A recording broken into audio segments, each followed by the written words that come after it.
Tendremos entonces la intervención de Antonio Serrano.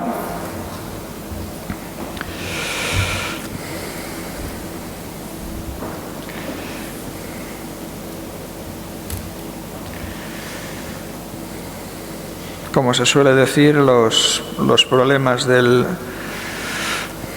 directo. Bueno. Leo porque así me es más fácil. Bueno, Antonio Serrano es una persona que probablemente para muchos de los que nos están viendo seguramente no necesita presentación dada su dilatada trayectoria, ¿no?, en materia sobre todo de ordenación del territorio, con el que me unen pues lazos de amistad, de trabajo y en estos momentos el trabajo que realizamos en Fundicot, ¿no? Antonio es doctor ingeniero de Caminos, Canales y Puertos, economista, diplomado en Ordenación del Territorio y Medio Ambiente, catedrático de Urbanística y Ordenación del Territorio por la Universidad Politécnica de Valencia, aunque ya retirado o jubilado, fundador y anterior presidente de Fundicot, vocal del Instituto de Ingeniería de España, Comité de Ingenieros para el Desarrollo Sostenible, CIDES, miembro del Comité del Foro de Transiciones. Entre otros cargos ha sido secretario general para el Territorio y la Biodiversidad del Ministerio de Medio Ambiente en el periodo 2004-2008, vicepresidente del Buró del Consejo Internacional de Coordinación, ICC, del programa MAP, Hombre y Biosfera de la UNESCO, presidente del Comité Español, presidente del Comité Español Consejo del programa MAP, Hombre y Biosfera de la UNESCO y presidente del Organismo Autónomo de Parques Nacionales. También ha sido director general de Política Territorial y Urbana del Ministerio de Obras Públicas, Transporte y Medio Ambiente en el MODMA 1992-94 y director general del Instituto del Territorio y Urbanismo del Ministerio de Obras Públicas y Transporte en los años 91-92. Por tanto, experiencia más que acreditada y suficiente para poder escucharle y aprender o coger, ¿no?, algunas de las referencias, opiniones, argumentos, ¿no?, en las que puede basar la presentación que he preparado para hoy. Antonio, muchas gracias. Muchas gracias, Chimo. Muchas gracias. Buenos días. Me había pedido la organización que hablara de la necesidad de reforzar el papel de la infraestructura verde y en eso voy a centrar mi exposición. Y quiero comenzar con una reflexión o una referencia a uno de los trabajos que en el foro de Davos todos los eneros de todos los años se realiza con una gran capacidad de acercamiento a lo que posteriormente van siendo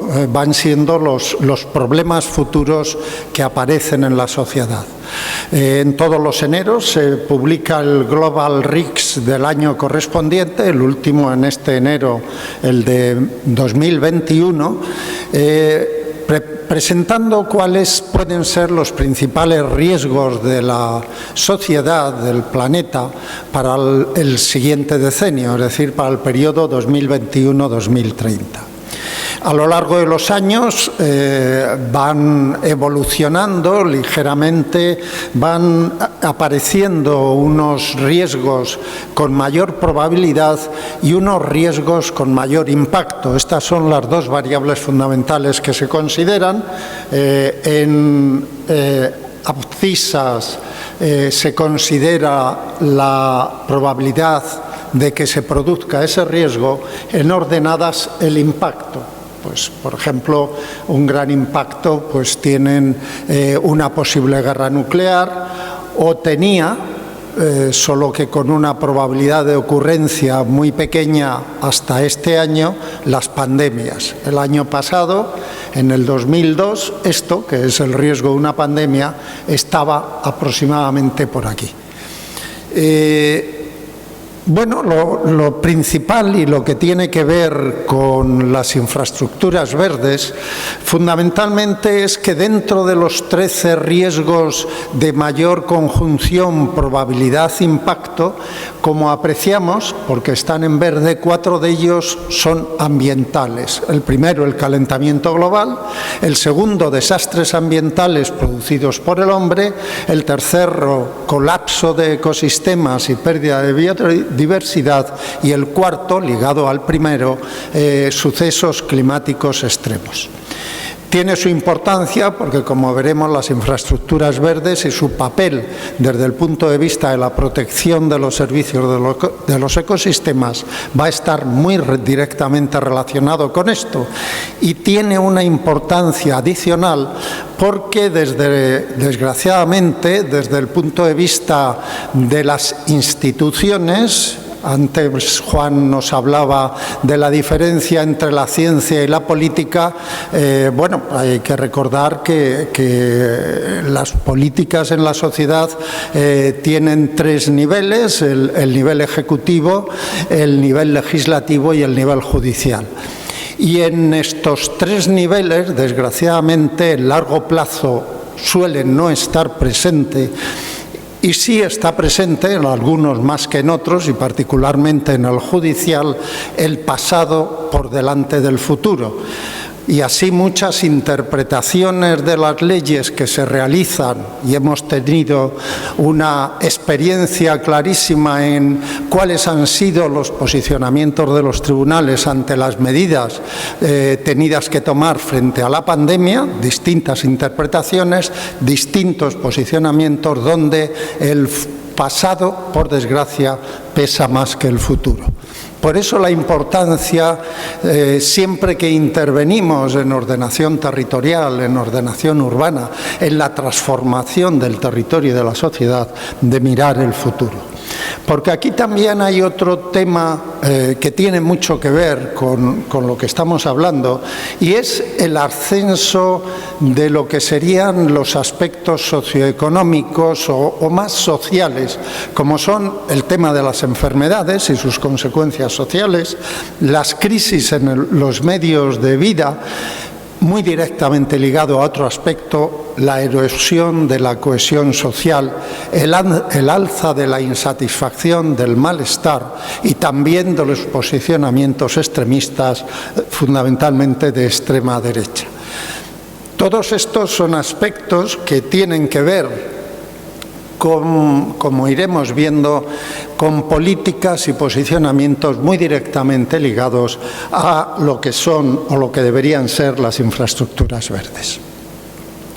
Acaba de presentarse hace menos de un mes el primer grupo de los 3 grupos que trabajan sobre el IPCC, el informe ya filtrado por Naciones Unidas. Hay que recordar que los informes del IPCC no son netamente científicos, tienen una base científica, pero después se pasan a una asamblea político-administrativa de Naciones Unidas, donde los países matizan y, en su caso, corrigen o eliminan algunas de las observaciones de los informes científicos, conjugando esta dimensión política con la dimensión científica. Fundamentalmente, bueno, no voy a repetir lo que han dicho, que el cambio climático es consecuencia de la actividad humana, cosa que en la academia sabíamos hace tiempo, ni algunos de los aspectos más o menos de confirmación de lo que estábamos viendo. Se ha vuelto a confirmar cómo las referencias a los tipping points, es decir, a fenómenos que pueden acelerar en mucha mayor medida el calentamiento global y sus consecuencias, desaparecen de los informes o quedan muy matizados, cuando hay unos riesgos muy evidentes de que puedan tener consecuencias graves. Pero vamos a centrarnos en lo que sería serían aspectos que tienen que ver con las infraestructuras verdes. Fundamentalmente, este grupo señala cuáles son los aspectos claros, incontrovertibles. En primer lugar, el calor extremo. A 1 de enero la Organización Meteorológica Mundial señalaba que en el 2020 se ha superado los 1,2 grados de calentamiento medio de océanos y terrestres y superficie terrestre. En España normalmente se está entre 0,3 y 0,5 grados por encima. La segunda consideración, bueno, y que eso afecta de una manera fuerte a lo que es el ámbito mediterráneo, que es la que está dentro de ese circuito rojo, que es donde está España. En segundo lugar, las precipitaciones extremas se hacen más fuertes. Sin embargo, en el ámbito mediterráneo, como apreciamos en esta figura, no entra dentro del color oscuro, no hay una contrastación suficiente de un 95% de probabilidad que permita hablar que las precipitaciones extremas son más frecuentes que el tercer fenómeno que sí aparece claro, como son las sequías, con un nivel de confiabilidad absolutamente elevado. Tenemos, por lo tanto, 3 constataciones: incremento de temperatura, importancia de las sequías y precipitaciones que en el ámbito conjunto del Mediterráneo no tienen un aspecto relevante con respecto a si son realmente crecientes o repiten pautas y periodos de recurrencia ya estabilizados en el tiempo. No se refiere a España, se refiere a toda la cuenca del Mediterráneo esa información. La segunda cuestión es, bueno, ¿y qué cabe esperar al futuro? ¿Por qué el Foro del Club de Roma dice que el riesgo de ese calentamiento global para los próximos 10 años es muy elevado? Pues fundamentalmente porque la línea de tendencia es una línea de tendencia que se sigue manifestando en la realidad. Las emisiones de gases de efecto invernadero, quitando el problema que ha habido el año pasado con una reducción del orden del 7% como consecuencia de los confinamientos por la pandemia, sigue su tendencia hacia el futuro. Este año 2021 ya estamos recuperando las tendencias y la probabilidad de que se cumplieran las expectativas para corregir esa tendencia hacia el año 2050 cada vez son menores, como luego veremos brevemente.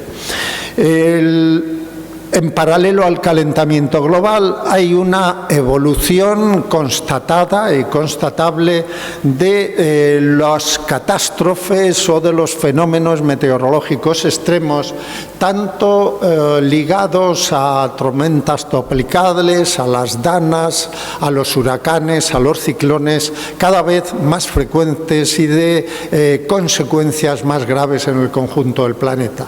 Como vemos, es la zona en verde. En segundo lugar, aparecen de una manera creciente y afectando a territorios cada vez más extensos las inundaciones y los deslizamientos en masa ligados a fenómenos hidrológicos. Y en tercer lugar, aparecen con relevancia creciente los efectos de temperaturas extremas ligadas a sequías, a olas de calor, a aspectos en los que, como en los otros 3, tiene y debe tener una influencia creciente la infraestructura verde. Desde el punto de vista de esos efectos de la temperatura, uno de los últimos estudios publicados, en concreto el 21 de agosto de 2021, hace referencia a qué está sucediendo con la muerte y los efectos derivados de las temperaturas extremas en el mundo. Fundamentalmente en España, curiosamente, las muertes y las consecuencias sobre la salud son más graves por la temperatura baja, por las bajas temperaturas en el periodo analizado de 1980 a 2016 que por las altas temperaturas, aunque el proceso está cambiando en los últimos años. Y como apreciamos, España es uno de los territorios con una importancia significativa y creciente en lo que se refiere a los efectos de la temperatura. Efectos de la temperatura y efectos climatológicos que la Agencia Española de Meteorología sigue anualmente, publica sus informes que son parte de los que trabaja y trata la Organización Meteorológica Mundial, y en referencia al año 2020, no voy a entrar en el detalle de todos los fenómenos significativos que se han producido, pero sí destacar que el año 2020 ha sido el año más cálido de la serie disponible de temperaturas desde 1961. Hay un ascenso en esas temperaturas. Los últimos 5 años España está batiendo récords en cuanto a las temperaturas. Que la temperatura preocupa, que el calentamiento global preocupa en Europa de una manera muy relevante, directamente ligado también a la dependencia energética que tiene este país, es algo que todos conocemos, y que uno de los objetivos fundamentales de la política europea para el horizonte del 2050 es el desacoplamiento entre el crecimiento del PIB, que debería seguir en los términos deseados esa línea. No podríamos entrar a discutir si eso es coherente o no es coherente, pero en todo caso el objetivo de la Unión Europea es que en paralelo las emisiones de gases de efecto invernadero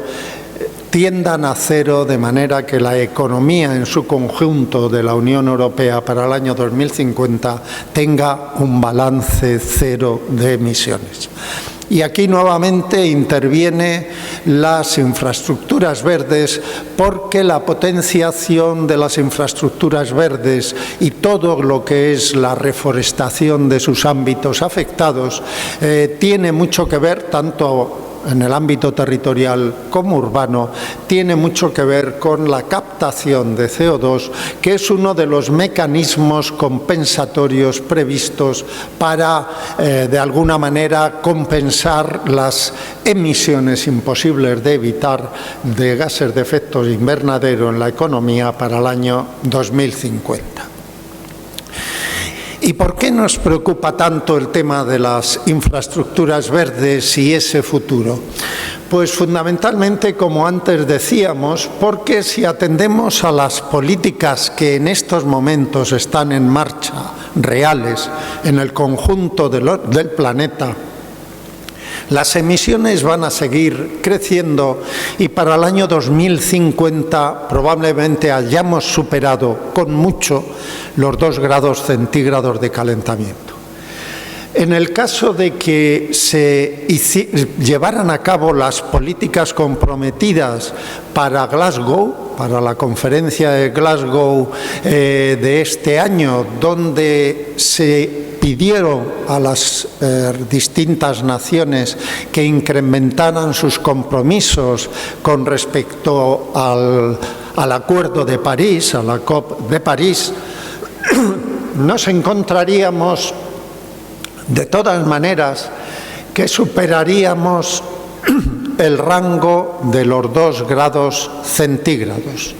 y desde luego estaríamos muy lejos del rango del 1,5 grados centígrados, que sería el umbral en el que los científicos establecen que las probabilidades catastróficas son menores que las probabilidades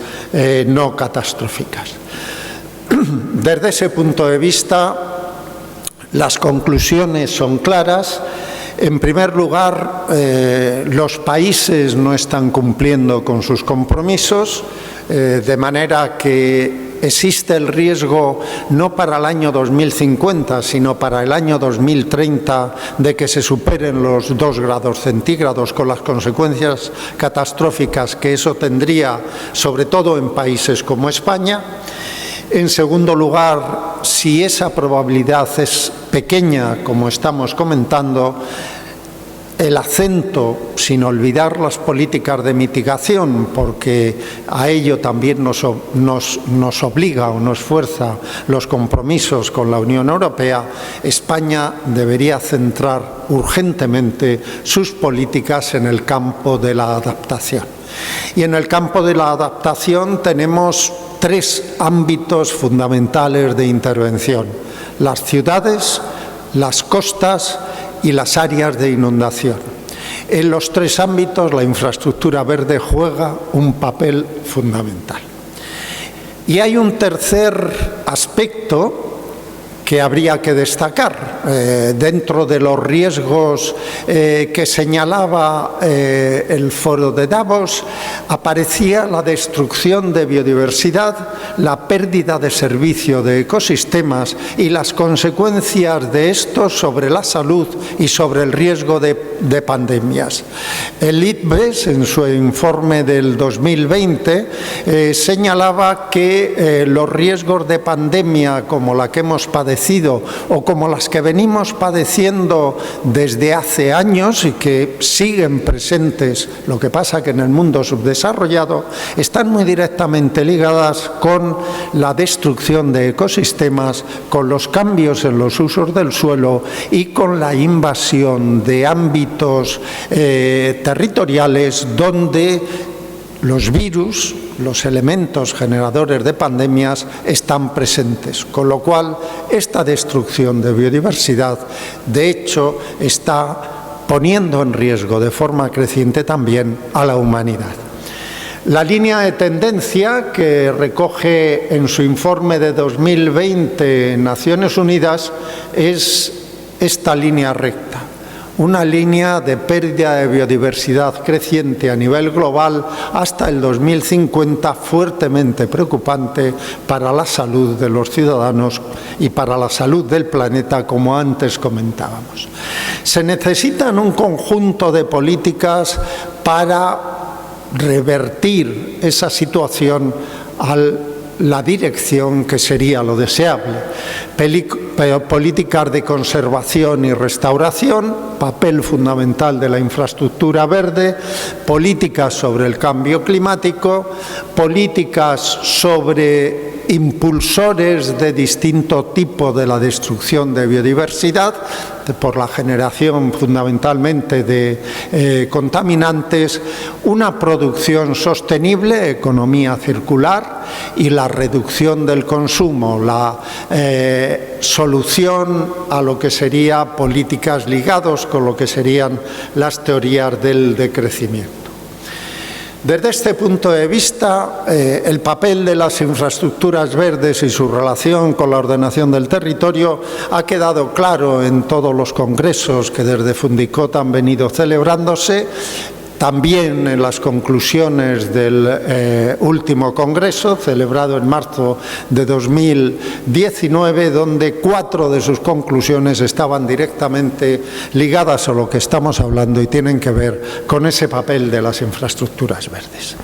Infraestructuras verdes cuya idea aparece en el año 2004-2005, podría contar anécdotas de aquella época en la que como representante de España en las reuniones de la Comisión Europea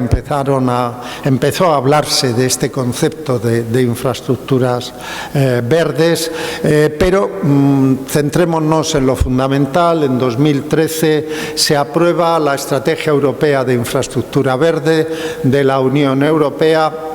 fundamentalmente con el objetivo de potenciar corredores naturales que promuevan esa conservación de la biodiversidad, que aseguren el mantenimiento de espacios y que al mismo tiempo liguen ciudad con territorio, liguen ecosistemas urbanos con ecosistemas territoriales, salud con medio ambiente. Hay que señalar en este momento que la Generalitat Valenciana en 2011 fue pionera en lo que sería entonces el PAT, el Plan de Acción Territorial de Paisaje e Infraestructura Verde, que quedó en el tintero, pero que luego seguiría de referencia para que la Ley de Ordenación del Territorio del año 2015 sentara las bases para la realización del PATIBEL, que se presentaba en 2016, se aprobaba en 2018 y desgraciadamente está en una situación incomprensible e inaceptable por esa interpretación hacia el pasado y no hacia el futuro de lo que deberían ser los contenidos de las leyes. En todo caso, tenemos experiencias de aprobación de planes de incidencia territorial, de incidencia urbana, que están de acuerdo con estos objetivos, con esta filosofía que intenta recoger la Unión Europea, que intentan significar las infraestructuras verdes, y que hay que tener en cuenta que tienen una capacidad y poder de ordenación del territorio tremendamente elevada si se llevan a cabo de manera adecuada. La Ley de Patrimonio Natural y Biodiversidad del año 2007, con sus modificaciones sucesivas, establecía claramente, de acuerdo con la Unión Europea, que la Red Natura 2000 y todos aquellos espacios protegidos que son elementos fundamentales de estas infraestructuras verdes debían tener un PRUG, un plan de regulación de usos y gestión y un PORN, plan de ordenación de los recursos naturales, cuya aprobación daría lugar, en el caso de la Red Natura 2000, al convertirlas en ZEP, zonas de especial protección, con una capacidad de proteger sobre cualquier otro instrumento de ordenación del territorio o de intervención, incluso por interés general autonómico de las comunidades autónomas o de la Administración General del Estado. Ese es un tema que vendría a cuento, por ejemplo, con la ampliación del aeropuerto de Barcelona. En el caso en que el espacio natural protegido tenga el CEP aprobado, no habría capacidad de realizar algunas de las actuaciones previstas en esa ampliación, cosa que a veces no se tiene en cuenta cuando se interviene sobre el territorio. Las infraestructuras verdes, desde ese punto de vista, tendrían esa fuerte capacidad de ordenación territorial si se integran como deberían ser con los espacios protegidos de la naturaleza. Porque fundamentalmente la estrategia europea promueve estas infraestructuras verdes fundamentalmente para proporcionar y potenciar los beneficios ecológicos, económicos y sociales que se pueden derivar de la aportación de soluciones naturales que estas infraestructuras proporcionan, de manera que se potencien los servicios de los ecosistemas y que haya una capacidad cartográfica con reflejo catastral de los ámbitos con capacidad de intervención en el territorio. ¿Qué contenidos debe tener o qué elementos deben constituir las infraestructuras verdes? Está claro, todos los espacios protegidos, todos aquellos ecosistemas con biodiversidad en peligro de extinción, las áreas inundables fluviales, la red hidrográfica, lo que serían los sistemas azules, son elementos fundamentales de las infraestructuras verdes porque son elementos básicos de interacción de los ecosistemas, las zonas de afección de los temporales marítimos porque son también elementos fundamentales para una de las funciones de las infraestructuras verdes, que son la protección ante riesgos y todas aquellas zonas urbanas sustentadoras de biodiversidad. Desde ese punto de vista, ya en los años 2005 y 2006, en lo que era la planificación de las demarcaciones hidrográficas, aspecto adicional con respecto a las confederaciones hidrográficas que implicaba introducir en la planificación hidrológica también el medio marítimo, de manera que la demarcación hidrográfica implica también la planificación del agua, no solo de los ríos, sino también de nuestras costas y, por lo tanto, las áreas de dominio público marítimo terrestre y dominio público hidráulico. Estas cuencas hidrográficas serían un elemento fundamental, básico, de las infraestructuras verdes. Infraestructuras verdes que, por lo tanto, implicarían una conexión entre la infraestructura territorial, lo que serían los elementos fluviales, los elementos marítimos y los elementos de la ciudad,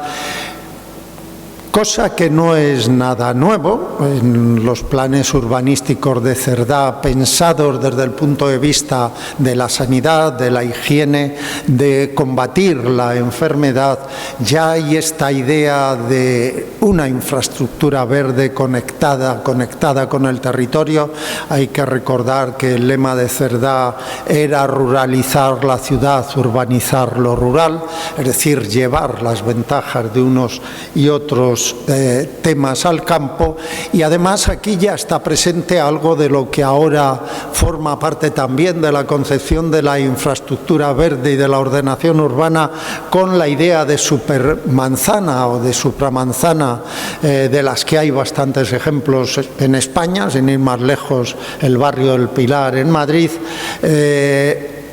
pero que ya estarían presentes en esta idea, en esta concepción donde, repito, la infraestructura verde es fundamental. Y es fundamental desde el punto de vista de la protección. La infraestructura verde tiene que tener una conexión fundamental y básica con la protección frente a temporales, con la protección frente a inundaciones. Naturalización de los espacios arrebatados a los ríos y a sus áreas de inundación para incorporarlos dentro de esas infraestructuras verdes. Y esto tiene una importancia grande porque los riesgos de áreas inundables en España, con avenidas de 500 años, de 100 años o de 10 años, afectan, como vemos, a cerca de 3 millones de personas, áreas inundables con avenidas de 500 años, que el cambio climático lo que sí está haciendo es disminuir fuertísimamente el periodo de retorno. Este periodo de retorno de 500 años está bajando. En la actualidad ya se estima que para muchas zonas está siendo del orden de 300 años. Bueno, implica cambios, implica... Aquí están las zonas de riesgo de inundación de la cuenca del Júcar y del Segura, las zonas iniciales predefinidas, que deberían ser objeto de integración en el marco de esas infraestructuras verdes, y tenemos experiencias claras y positivas de tratamiento de las mismas. Casos de éxito, el caso de del Plan de Ordenación Territorial, las nuevas directrices de ordenación territorial del País Vasco; casos de fracaso por motivaciones políticas, el caso del Plan de Ordenación del Territorio de Cantabria, aprobado inicialmente y después dejado en el tintero, y ejemplos muy ilustrativos de buen planteamiento de la filosofía de la infraestructura verde, precisamente el Patibel. El Patibel hace una integración muy coherente, muy correcta desde el punto de vista científico, y que además había sido llevado a un documento con una aprobación política. No es óptimo, desde luego yo personalmente tendría bastantes observaciones a regulaciones puntuales del pativel en ciertas zonas, pero sí un avance muy significativo que incomprensiblemente ha sido frenado en su aplicación y que el recurso de casación, desde mi punto de vista, debería mirar hacia ese futuro, hacia las consecuencias de su no aprobación en ese futuro, más que hacia el pasado y aspectos formales que muchas veces tienen difícil explicación. Y todavía más porque estamos en un momento crucial. El año 2021 a 2026 y fundamentalmente la capacidad de planificar y de diseñar intervenciones, ponerlas en marcha y terminarlas en 2021-2023 es inigualable e irrepetible. Disponemos de 140.000 millones, 70.000 millones libre de cargas, por decirlo, y 70.000 millones a devolver, pero a interés cero, con un prácticamente 36% del total aplicable a intervenciones que tienen que ver con las infraestructuras verdes. Intervenciones que van muy directamente ligadas a lo que es la estrategia a largo plazo de descarbonización de España, que en paralelo con la europea exige una transformación muy significativa de la economía, donde nuevamente elementos de la infraestructura verde tienen un papel muy destacado que jugar. En ese plan, la componente cuarto, el plan tiene 30 componentes, la cuarta está específicamente dedicada a lo que es la conservación y restauración de ecosistemas marinos, terrestres y de la biodiversidad. Tiene una medida dedicada a las infraestructuras verdes y tiene una inversión prevista de 551,5 millones de euros, repito, a fondo perdido, inversión capítulo 6, para intervenir en nivel urbano. Aquí está metida, por ejemplo, actuaciones en el Madrid Verde, están metidas actuaciones en distintas ciudades y puede haber actuaciones desde el punto de vista de las comunidades autónomas. Evidentemente, desde el punto de vista de la regulación, el compromiso con la Unión Europea es la Estrategia Estatal de Infraestructura Verde, Conectividad y Restauración Ecológica, desde la que cuelgan acciones a desarrollar conjuntamente con las comunidades autónomas. Disponer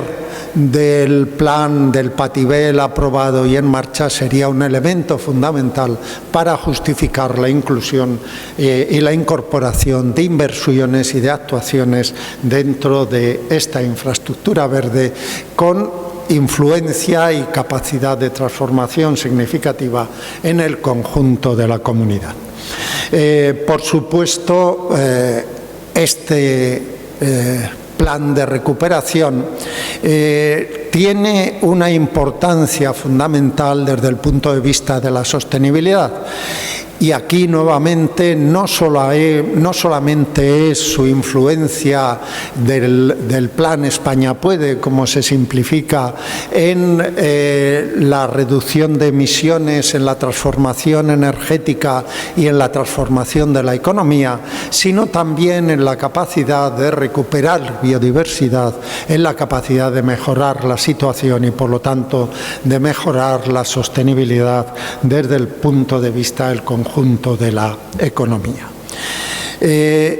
Para terminar, la infraestructura verde es una manera de intervenir para el futuro, es una manera de abordar la gravedad del calentamiento global, mitigando parte de sus consecuencias sobre los ciudadanos, es una manera de recuperar biodiversidad y de recuperar la salud, y es evidentemente, el mejor instrumento con la concepción establecida desde la Unión Europea para prevenir y limitar los efectos de las catástrofes, incrementar la resiliencia ante los mismos, disminuir la contaminación urbana, establecer mecanismos para prevenir o, en su caso, limitar los efectos de los golpes de calor y, por último, para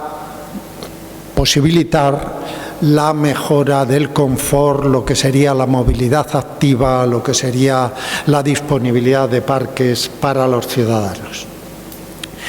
Quiero terminar haciendo referencia a algo que nos ha enseñado la pandemia, una pandemia que, como aquí apreciamos, está lejos de desaparecer. Todos los días los telediarios nos hablan de cómo va España. Deberíamos fijarnos cómo va el mundo, porque la pandemia no desaparece mientras no hay capacidad de erradicar sus efectos a nivel global, sino la pandemia, sobre todo las víricas, pueden mutar, pueden volver a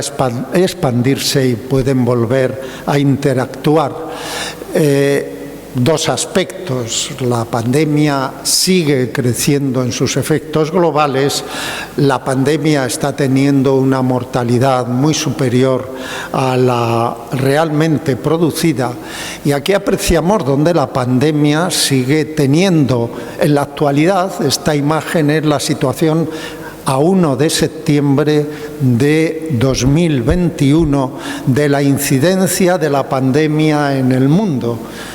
Cuanto más fuerte es el color, más grave es la situación, y como apreciamos hay muchos países en color fuerte en el conjunto del planeta, o si se prefiere, solo hay muy pocos países en color muy claro. Cada día nos hablan de mutaciones y de variantes. Mientras esto siga así, las mutaciones y variantes van a seguir pendientes. Recordemos cómo se agradeció con la pandemia y con el confinamiento disponer de infraestructuras verdes, de áreas libres, cómo se agradeció recuperar las calles, los espacios para patear, para ir a pie, para ir en bicicleta, cómo estas infraestructuras verdes, estos espacios naturales, son fundamentales para la salud y para la calidad de vida de los ciudadanos.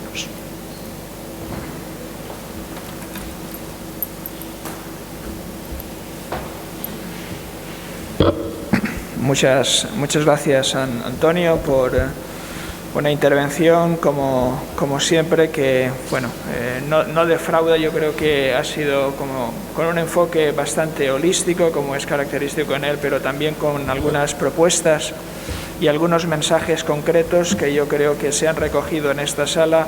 y que espero también hayan podido llegar y que hayan sido apuntados por parte de los que nos están viendo. La necesidad de seguir apostando por este recurso necesario, en este caso un instrumento que es la infraestructura verde, para tratar de mantener nuestra calidad y posibilidad de vida a todos los niveles. Muchas gracias.